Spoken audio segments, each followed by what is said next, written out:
John Brewster and Nick Norton are from the Angels, and for the first time ever, Nick, we welcome you from behind the drum set to front of stage. The new lead singer of the Angels, Nick Norton. Yeah, cheers. Hopefully the applause will be a bit better than that, Nick, when you... a good, nice little golf clap.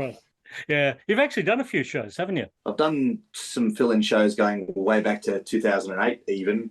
I played for the band's Lawyers Christmas Party as frontman in 2008, and I think I've probably done just under 10 shows since for like private gigs and off-Broadway gigs and things that aren't sort of ticketed shows or massively public shows. So and they've always been fun. Like, it's a natural fit. I always feel pretty fun, you know, to have a good time doing it. So yeah. Well, I must admit, John, this is the first time ever anybody's ever said to me they've played for the band's Lawyers Christmas Party. That sounds like a hell of a gig.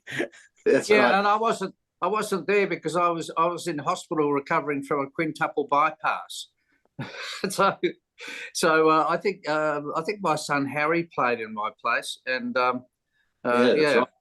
Funny times. But you know, yes, we basically those lawyers were very kind to us. When they set up a whole lot of stuff with us when we reunited with Doc Neeson and Buzz and Chris, and so we just did something for them. We had double drummers. We had Buzz and Tom, who is also. It's all kind of cyclical because Tom's in the band now as well, and but they were doing the double drummer thing like the James Brown band, and I was front manning, and we had Rick and we had Harry and we had Sam, I think, and it was just everyone was up there. So except me, except you, except you. Yeah, let's talk about a Nick Norton fun fact. Nick Norton fun fact: Nick once crooned as a vocalist with jazz lounge act Akadakaris. That's right. True or false? Yeah, true. Yeah, for 5 years. Yeah, that's a Sydney-based quartet, and they're all professional musos up there and all jazz guys. And yeah, that was now going back probably sort of mid to late 2000s, I guess it was. But yeah, it was Akadakaris because we obviously did jazz arrangements of classic rock basically, and they're all a fair bit older than me, but they're all killer musos, and the bass player Jeff, he does amazing arrangements, jazz arrangements of classic rock. So it was a lot of fun. I just sing and played a bit of kind of sort of Latin hand percussion as well, and yeah, that was good fun. But then I just got too busy with the Angels actually come 2011 2012 and just couldn't do those gigs anymore. So yeah. So, John Brewster, you knew this man was a lounge lizard, yet you've still let him in your band. Yeah, well, Paul, I first met Nick when he was at school, and he was at the same school as my son Sam, and they had a music evening, and Sam did something, and then this guy, who is Nick, I'd never met at that stage. He sort of sang something a cappella, and I thought it was amazing. And so I introduced myself, and I'm not quite sure the sequence, but sometime afterwards I got a chance to see Nick with his band Gangarai. They were an amazing band, by the way. One of those bands that, had circumstances been right, they would have made it in their own right. They had wonderful songs. Nick's so the first time I saw him with the band, Nick was the front man. He's out the front playing guitar, which, by the way, he's going to do in the Angels as well. He's going to be a guitar playing front singer. We're really excited about that because we can accommodate another guitar. For lots of reasons.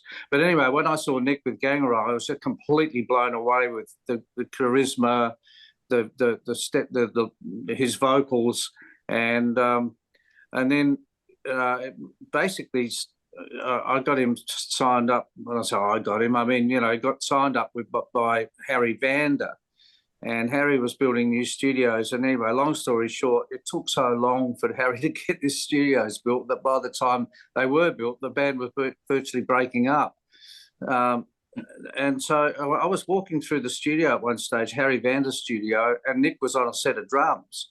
I had no idea that he could play the drums, so I just stopped and watched him, and wow, I went, wow. I mean, Nick's a great drummer. So I said, "Do you want to play in the Angels?" So that's how that whole sequence began, and Nick's been on the drums, and it's been wonderful for all these years. I mean, from 2011 through to now. Yeah. But I've always known, we've always known that Nick's a wonderful vocalist and very charismatic frontman. So we're very excited about the change. You know, Dave's going, as you know, all completely happy parting. He's just got so busy with what he's doing. He can't. Something has to go. So we're going. You know, he's Screaming Jets is his band. We respect that. His Triple M career is sort of taken off big time. So we didn't want to look outside the band. Nick's fantastic, so he's going to be doing it. We're very excited. And of course, there is the precedent for the drummer becoming the lead singer. Yep. Case in point, Genesis. I mean, yeah, exactly. I mean, the thing is, you know, we've you know, Nick's been we've been hiding his light behind a bushel, but I shouldn't say that because the drummer is a big deal. I mean, you know, to play drums in the Angels, if the thing doesn't swing, it doesn't mean it. It doesn't do anything. You know, it's just and Nick swings, but fortunately, so does my son Tom. So Tom's coming in too, and he's wonderful. You know, I mean, it's quite bizarre, really. We've got the two old Brewster brothers, and you got the two younger Brewster brothers in the same band. It's like Brewster's just. I think we've been plotting all along to take over. Yeah, two sets of Brewsters. It's pretty incredible, isn't it? And what a heritage to have, because, I mean, theoretically, then this band could go on forever, couldn't it? Could become the sons of the sons and the sons of the sons of the sons. Well, you know, I mean, actually, you know, it's lighthearted, but the actual fact of what you're just saying is very possible, because we have so many really good musicians in our family. My three sons are all, you know, wonderful musicians. Rick's son Jody is amazing. Mind you, he's gone into the jazz department. You know, he's playing sax and also plays cello, and I think he's been playing in the Tasmanian Youth Orchestra. So yeah, that whole family thing is pretty amazing. And when you think that Rick and my grandfather started this whole process, and you know, we walk on stage to a piece of his symphony. It's wonderful. It's like, you know, I keep thinking, I hear that and I go, you know, that's got some similarities to Mr. Damage. Well, you know, when an orchestra kicks in, it really is like a rock band, isn't it? It's a very, very powerful event when you go to an orchestra, particularly when it's coupled with a rock band. It's amazing. Yeah, it's what do you think about that, Nick? Oh, the Symphony shows, that's next level, and it's a very visceral experience. And obviously we've got a couple coming up, another couple, which I think we're part of what we're talking about today. And I think it's a perfect match with Angels music, which is already theatrical in quality, and then if you combine it with strings and horns and brass and everything, it just becomes as big as the music is intended to be, you know. So yeah, amazing. Well, yeah, it's a couple of shows, June 23rd, the Palais Theatre in Melbourne, the 30th of June, Her Majesty's Theatre in Adelaide. And are we sticking to the show that we've had before with the Symphony of Angels, or are you adding some new songs into this? Well, you know, the thing is to add new songs is is quite a complex thing, because, you know, Rob John's got to go and write a whole lot of different parts, but he actually has done it to one of Brewster Brothers' songs called "Would You Do It Again," which is a song we wrote. You know, at that stage we weren't working with the Angels, and we started writing all these songs. And "Would You Do It Again" is like, well, would you do it again if you know? The answer, of course, is yes, because you would do it again if you're happy now. You know. It's a really good, if I do say so, it's a really good song. And so Rob John's written an orchestral part for it. along with choir, because we've got choir in this show, these two shows as well. 40-member choir that is just fantastic, so rousing. But so they're in that song, and I actually sing it. So we take a break and we come back on, and I sing "Would You Do It Again," which is a bit of a goosebump moment for me. I mean, the whole thing is just, let's be honest, it's just it's just a real treat to do this thing. Yeah. In an orchestra environment, Nick, question for you, because like the drummer is sort of the engine room of any band. When you've got an orchestra there, do you follow the orchestra? Do you follow the conductor to give the rhythm back to the band? How does that work? Sort of a two-way process. The conductor follows me and I follow the conductor, so we've got eyes on each other the whole night, and he's literally watching me out of his left peripheral vision, and I'm watching him out of my left peripheral vision, because his back's to the audience and I'm facing the audience, and he kind of watches me for some count-ins, and then he'll give me a nod for where he kind of needs some direction, or I'll watch him for direction, and then John starts songs as well, but it's unusual because it's a lot of people to keep in time, so you're sort of like, oh. I mean, the first show we did it with at Adelaide with the ASO in 2018. That was a huge, 2,500 people, I think, is the sellout there, and an actual state symphony orchestra, funded by the state with all the pro level players, and it was just like, oh, this is unbelievable, and it was. I don't think I quite knew what I was. It went brilliantly, but I didn't quite realise till the end of the gig. Oh, I just kept about 90 musicians in, whatever it was, in time. So it was like, it's definitely an experience. I guess a conductor is almost like a one-handed drummer, isn't he? You're both out there with, you've got the two drumsticks, he's got the baton. That's right, both flailing away. Yeah. Maybe you need to give him one of your drumsticks to conduct the orchestra with. That's right. Well, they're about the same length. The drumstick's probably just a little bit thicker. So, but yeah, he's also he's amazing. Rob, he's just very, considering what a stressful job that would be, having to kind of manage that many humans at once, including an unruly rock band. He cruises through it all, So yeah, amazing. Yeah. Yeah, John, one of the most dynamic Angel songs was Fashion and Fame. That's something that really, really works with an orchestra. Yeah, and that's got the choir with it as well. What an experience. I mean, that was so good that I think some of the shows we actually finished the show with that song. I'm not sure if we are now. I can't remember now, but we'll get into orchestral mode in about a week or so, I think. But yeah, Fashion and Fame's a big one. We also do Dawn is Breaking, which is I think it's one of the best things we've ever recorded. Thanks very much to Rick. Rick and I did the music, but Rick came up with all that wonderful poetry, which we just put to music. So it's almost like it's almost a talked song, with one hook line in the entire song, which is Dawn is Breaking in the Graveyard. But doing that and Dave just does an amazing job on the vocals of that. So of course Dave is still with us and is going to be with us through the two symphony shows. He'll be with us for the Big Red Bash, the Mundi festival, the Mount Isa Rodeo festival. That's a big one, and also and his last show is going to be Gympie Muster. So very exciting.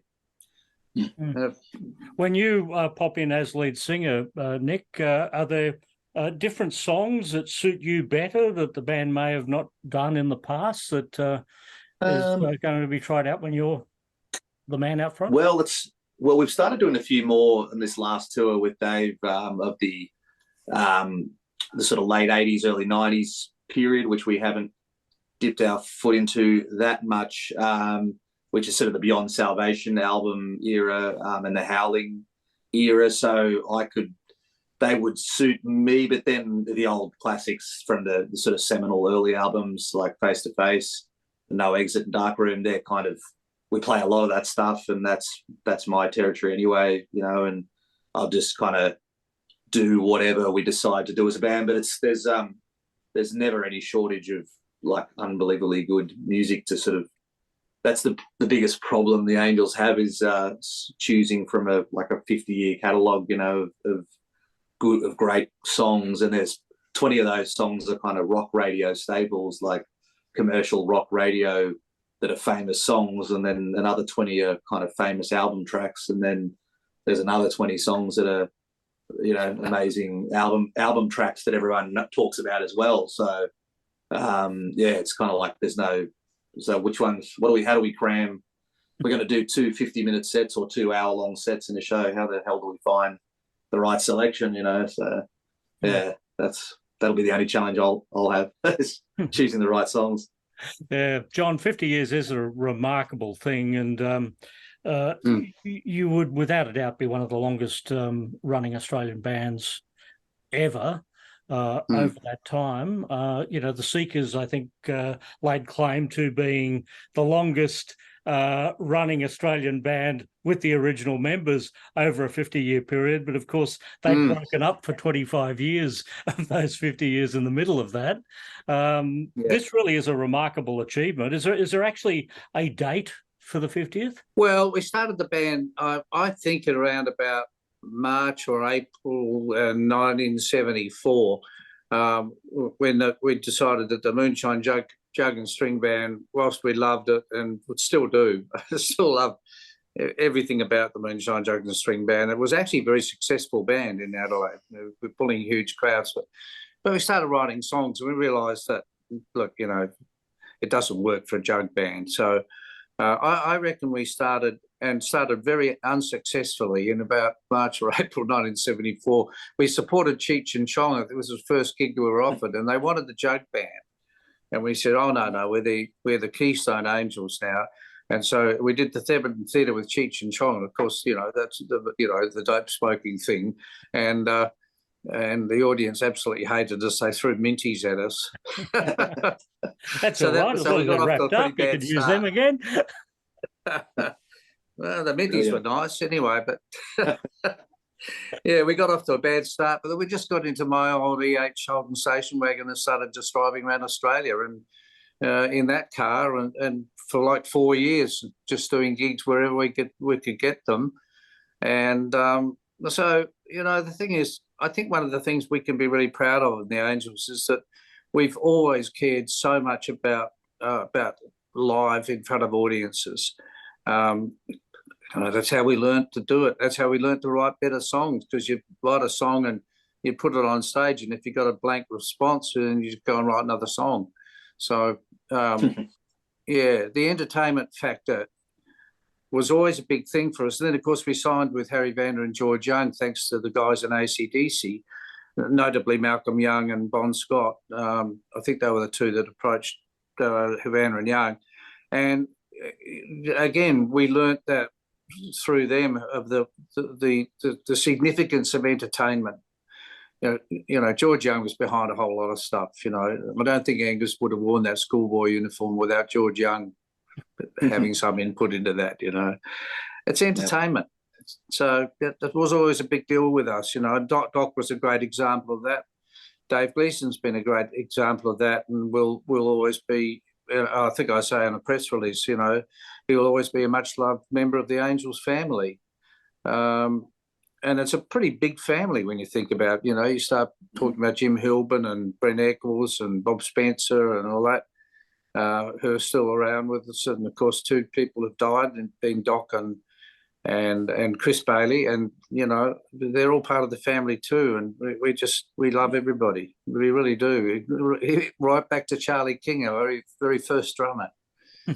Yep. There's a lot of history there. And of course, if people want to delve more into the history, you've got the book. That's right. And now, of course, a movie as well, Kicking Down the Door movie, which has actually done really well. And that movie sort of focuses pretty much on a period from about 76 through to 86, which is basically where everything happened.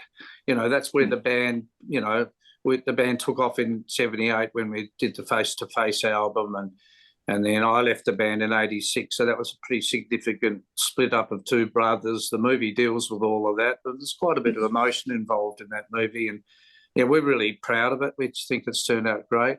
We didn't have much input into how it went. We had a wonderful director in Madeline Parry who just wanted to bring out, you know, the emotion as much as the history. So it focuses on that period, which of course the period that Doc Gleason was with us. And all those tours we did overseas, having trucks stolen and ultimately going broke and me being asked to leave because I was really, you know, freaked out about, I thought we were going to lose our houses. And I think we would have lost our houses if we kept on trying to crack America because, you know, by that stage, it was getting just too difficult, you know. We were taking an Australian road crew with us overseas, just spending money hand over fist, and then coming back and trying to make it back again just got crazy. But, you know, that's a very significant period of that 50 years, but it's still significant. That's the thing, you know, because we do what we do because we love it. Fortunately, we have a whole lot of people out there that love it too. You know, the tour that we're on right now, that every gig is sold out. And my belief is it will continue to do that when Nick's out the front. Because Nick's going to knock everyone out. He's just great, fantastic, you know. And you know, he's playing a lot of my parts. He's had a few shows just recently where he's just played instead of me because I wasn't well. So he knows what he's doing. Well, yeah, that was fun. Probably 1978 when I first saw this band. It would have been Bombardry Basketball Stadium, somewhere like that in Nowra, probably. When I was in 2ST in Nowra, like all those years ago. I can't believe both of us are still around, John. Yes, I know. Well, look, it's been a hell of a ride. You know, it's like I sort of liken it a bit to a roller coaster ride. You know, there's lots of twists and turns and ups and downs and whatever. But when you look at the whole thing, you just got to say, well, it's just been great. It really has, you know. And I mean, all that touring overseas too, you know, that people probably aren't aware how well we did. We actually did really well. I mean, the whole West Coast, we were headlining 10,000 seat venues, and you know, I'll never forget having Missing Persons as our support act through that for that one particular tour. That was Jim Hilburn's first tour with us, and Missing Persons has Terry Bozzio on the drums, who's one of the world's greatest. And his wife, Dale, who was a very attractive and very lovely person. And what a singer. She was great. And she didn't wear very much on stage. It was very distracting in the dressing rooms. Yes. Yeah. Well, you know, it's good to see the 50th coming up. It's nice to know that Nick is young enough to take this through to the 100th anniversary, if you choose. Yeah. Well, So there's the challenge for you today, Nick Norton. Start planning the 100th anniversary. Yeah. That would mean another 50.5 years of continuation with me at the helm or me at the vocal helm the entire time. It's doable, I guess, with advances in medical technology. I've got to say, I've just got to pay tribute to Dave Gleason too, because you know, we love Dave. Dave's moving on. We understand why. It's a mutual decision. We're very excited about Nick taking on the front singing role. I really like singing with Nick. Not that I'm a great singer, but I've always been a good harmony singer, and I really like doing that with Nick. But you know, just a little tribute to Dave, because Dave's been amazing, and we do love Dave, and he loves us. And you know, good luck to him. Yep. Well, I dare say it won't be the last time Dave will sort of jump up with the band and have a sing too, because we're always out on the circuit and quite often crossing paths with the Screaming Jets, for example, and it's just one of those things where Dave will be around, you know, and so he'll just be still part of that fold, I reckon. Yeah, that's a good point. Yeah, I mean, he'll pop up every now and again. It's interesting because that's how he joined the band in the first place, because he just happened to come to a Brewster Brothers show and up in the Adelaide Hills, and he lives like a suburb away. So he came to the Brewster Brothers show, and he sidled up to us up the front, and I said, "Hey, Dave, you want to sing a song? And he said, oh, I'd love to.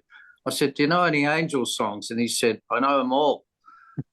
So Yeah. that's how the whole thing started. He got up and he wasn't kidding. He knew we just did one after the other, and he just got them all right. And I looked across at Rick and I went, this is the guy. So, you know, we've had a very happy time with Dave the last 12 years. It's been really great, and we're very excited about Nick coming out the front. Nick, by the way, has already written songs for us. There's a few songs which will appear on a new album next year. You know, the song that Nick wrote to my music, which is called Escape. I really love that song. It's got a song called Heartbeat. Oh, there's a whole lot of them. So, yeah, the last 3 albums or the last 3 releases, there's quite a few co-writes with John and Rick, and a couple that are just 100% rights by me. But yeah, there's enough of a 12-year kind of back catalogue there, and I guess that's where the whole thing works as well, because it's all personnel that have already been in the role for a long time, so we all kind of know what we're doing, you know, which helps rather than just I guess someone brand new coming in and kind of learning everything from the ropes. So yeah, it'll be really good from that songwriting / inner musical sanctum thing. Yeah, and when you say a new album in 2024, I'm assuming that's a new album, Nick, with you on vocals? Well, I think that's. I'll cut in there. The answer is yes. Yeah. It will definitely be a Nick Norton sung album. Well, there's something to look forward to in 2024. 2023, the final Dave Gleason shows, Symphony of Angels, and then Nick stepping up front. So thank you guys for joining us at Noise 11 today. Always a pleasure. Nice to talk to you.